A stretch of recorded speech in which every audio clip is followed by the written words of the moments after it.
নারী কোটা পুরোপুরি তুলে দেয়াকে অযৌক্তিক এবং বৈষম্যপূর্ণ মনে করেন নারী অধিকার কর্মীরা। তারা বলেন, মুক্তিযুদ্ধের মাধ্যমে পাওয়া একটি দেশে জনগোষ্ঠীর অর্ধেক মানুষ এই রায়ের ফলে কোনো না কোনোভাবে বৈষম্যের শিকার হবে।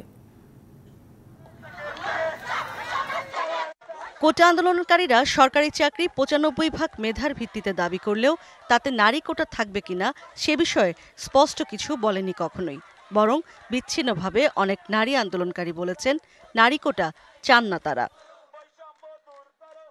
দেশের সর্বোচ্চ আদালত থেকে রায় আসার পর দেখা গেল ৫% মুক্তিযোদ্ধার সন্তান কোটা, ক্ষুদ্র নৃগোষ্ঠীর জন্য ১% এবং প্রতিবন্ধী ও তৃতীয় লিঙ্গের জন্য কোটা থাকলেও বাদ দেয়া হয়েছে নারী কোটা। অনেক কিছুই এখন নারীরা পাচ্ছে, সেই জন্য ক্ষমতা তাদের অনেক। আন্দোলনকারীদের দাবি কিন্তু এটা ছিল।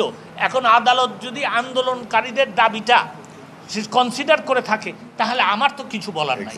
নারী অধিকার কর্মীরা এই রায়কে বৈষম্যপূর্ণ বলছেন।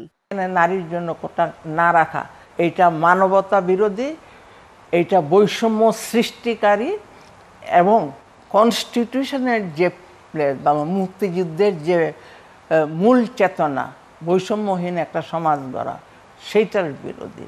সুতরাং যারা বৈষম্য বিরোধী ছাত্র আন্দোলনের নামে কোটা বাতিল করার জন্য বলছেন, সে নারী হোক পুরুষ হোক, তারা সবাই বৈষম্যকে আরো পাকাপোক্ত করছেন।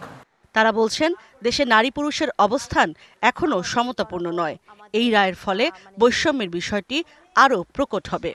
নারী কোটা না থাকাটা আমার কাছে মনে হচ্ছে একভাবে, এমনিতে আসলে নারী কোথাও নাই। যখন আপনার কোনো সিদ্ধান্ত হচ্ছে, যখন আপনার কোনো রকমের আমরা সর্বজনীনতার কথা বলি, সেখানে কিন্তু নারী নাই।